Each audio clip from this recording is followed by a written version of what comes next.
Hey guys, welcome to BitBoy Crypto. I'm your host, BitBoy. I'm back from Las Vegas making an actual video. I'm so excited to do it. We're going to be taking a look at a lot of different things. We're going to be looking at institutional money, possibly as a Trojan horse. We're going to be looking at the Oyster rebrand, and we're also going to be looking at, in my opinion, what I think is going to surprise a lot of people. I personally believe, and we're going to talk about it at the end of the video, XRP is soon going to permanently pass Ethereum. So before we get there, though, make sure you are a subscriber to our channel. All you got to do is hit the subscribe button and the bell for notifications.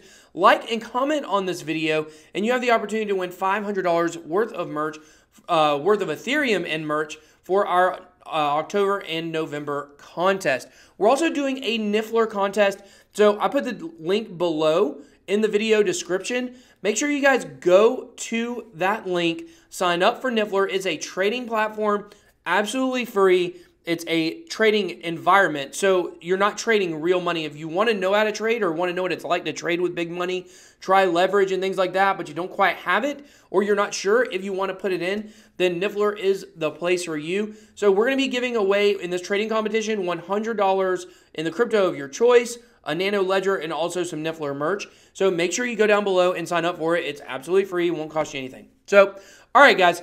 Let's get into the markets. The markets have been up since I left. We're almost at 217 billion today. If we look at the Bitcoin dominance, it's actually fallen quite a bit from the 54s to 51.6, which is good news. I always love when that happens. It's really great when the market goes up and Bitcoin dominance goes down, in my opinion. That's what I think is a good recipe for some kind of movement towards a bull run. So when we go down here and we look at the list, we see a lot of green. Bitcoin is pretty much stable. Tether is somewhat stable. Monero down just a hair. But outside of that, everything else in the top 10 is up. Now, XRP has had a huge pump, which we're going to talk about at the end of the video, why that is. And, of course, following any good XRP pump, you get a good XLM pump, as you guys can see right there.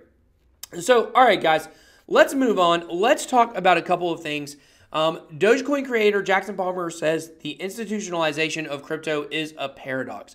And he goes throughout this article to basically lay out his three most important takeaways from crypto: censorship resistance, trustless transactions, verifiable history. And then he goes on to explain why institutional money does the exact opposite of that. And the thing I wanted to bring up to you guys is this.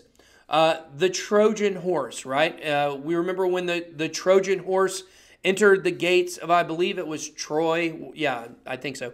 Where it entered into Troy, it was presented as a gift to the people of Troy.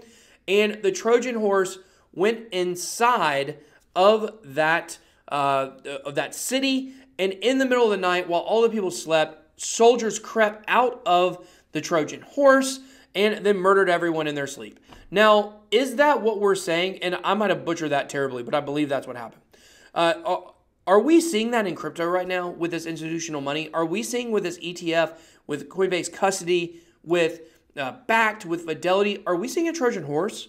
What's the one way to defeat crypto? Would be to turn it into all of these other institutions that we hate. And the only way to do that would be from the inside out. So I don't know, guys. It's definitely something to think about. I'm going to continue to report on institutional money and institutional stories because I feel like they're important to the space. It's a Pandora's box, in my opinion. Like, it's been open. I don't think we can quite reverse it. I would be all for reversing it if someone has an idea on how to do that. Or if you would like to give me all of the monies and I'll buy all of the Bitcoins and I'll keep them safe. Centralized BitBoy storage, maybe the best kind there is. But anyways, guys, something to keep your eye on. And I think that I don't want to see the demise of crypto at the by these institutions. So definitely something to keep up. It might be a little tinfoil hat for you guys, but it is something, like I said, to put in your memory for down the road if we see some sketchy stuff happen. So guys, this is Opacity. Opacity is the rebrand of Oyster. It's not quite a rebrand exactly. It is a fork of Oyster. We talked about all of the drama with Oyster.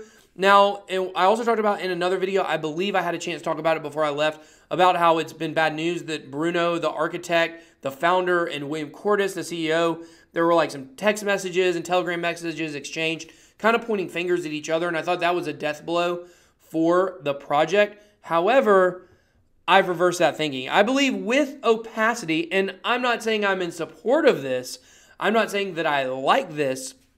I'm not saying that this is what should happen. But in my opinion, they saved the project by doing this fork and doing this rebrand. And the reason for this is very simple. It's because in the future, people are going to forget this is Oyster. That's all it is.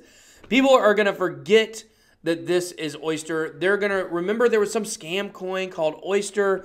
New people are going to come in the space. Opacity is going to pump 7% one day. They're going to be like, oh, what is opacity? Let me get into this. They're going to look. The website's going to be nice.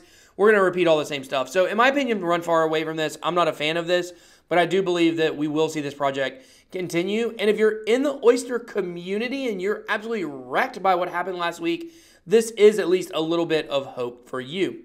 So, okay, XRP pumped pretty hard this week or over the last 24 hours. I want to talk about why, and then I'm going to talk about why I believe that XRP is going to permanently pass Ethereum. So here it says Ripple. I will use Ripple and XRP interchangeably. I understand they're different, but I will use them interchangeably in this report here. So Ripple leaps higher as Bitcoin falls, again overtakes Ethereum. So we had a little bit of period of time when it did pass Ethereum. It pumped up to 12%. Right now it's back down to around 9%. And it was able to take over number 2 on CoinMarketCap. So why? The reason for this is because Ripple has said by the end of this year, they're actually going to open up an office in Dubai. Does that make you want to buy it? I'm so funny. But in all seriousness, I don't really understand why this leads to such a huge pump. Maybe because it's like, now they'll have an office in the Middle East. There's obviously a lot of money in the Middle East. It's concentrated, but there is a lot of money in the Middle East, so that maybe this will help them tap into that market.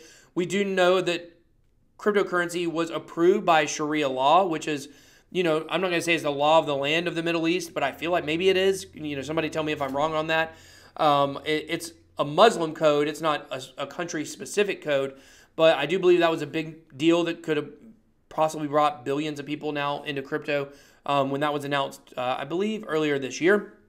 So that is why the pump. Now, I want to explain to you guys why I feel like XRP, and I do have to say, disclaimer, like you guys know, I'm not a huge fan of XRP for personal reasons. If you're in it for just money, I've said many times it's a great investment. It's going to do very well. Personally, I won't buy it, but that's just a personal opinion, and I have the right to it. I believe that the XRP community is stronger than any other community right now. Bitcoin Cash also has a very fervent community. I would say those two definitely probably have the strongest. I mean, Bitcoin maximalists kind of have their own thing as well, but I believe XRP is the strongest community. It feels like if you're an XRP person, then you most likely don't like a ton of other cryptocurrencies. Maybe you do, maybe you don't. But that's kind of my feeling I get from the community. It's like, give me XRP or give me death kind of thing. And I believe with Ethereum, the Ethereum community has become split, right? So used to, we had all these ERC20s, right? We had Tron, we had VeChain, we had EOS, we had a ton of other ones that were ERC20s, Augur, so many I could go down the list. Now, a lot of these projects have now launched their mainnet, and now that they've officially launched their mainnet, in a lot of ways, well, in every way I can think of now, all these different projects are actually competitors to Ethereum. If your project was still an ERC20 and you wanted it to be a successful project one day that had its own mainnet, that's one thing, but you still needed Ethereum, right? Well, now most of these bigger ERC20s are now, they're not ERC20s anymore. They've moved on and have their own mainnets. They're directly competing against Ethereum. And XRP really only has, they would tell you two competitors. They would tell you Bitcoin and they would tell you XLM. XLM and XRP are kind of cousins, I guess you could say. But they're different enough to where they're not exactly doing the same thing by any stretch of the imagination. But because of that, I believe that eventually Ethereum is going to run out of steam, staying in that number 2 spot. That's my personal opinion on it, and I think XRP, I will go bold here. I will say by the end of 2018, we will never see Ethereum above XRP again. Doesn't mean Ethereum can't be number 3. Honestly, my long-term projection for Ethereum, though, is I do feel like Ethereum is going to fall. I don't think it's going to be a disaster. I don't think it's going to be what it once was in terms of market cap and its rank. Now, its market cap ultimately may be higher than it is now eventually, but I think we're going to see a lot of those other coins really step up and move up. Well, another one I've got my eye on is Tron. I believe Tron has, I really turned on it. I believe Tron has a lot of potential. I think I'm going to actually make a video about that in the next couple of weeks when I've really come full circle with Tron. I really believe it is actually going to be a very big project. VeChain, there's obviously been all kinds of FUD about it. There's another platform that's moving up their ranks. Obviously, EOS has still got a lot of work to do, but they're still ranked very high on CoinMarketCap.com. And all these platforms competing against each other, I think, are really going to hurt Ethereum. And that's why I just don't believe, I believe XRP is going to move forward. It's much further with a product than most of the other cryptocurrencies are.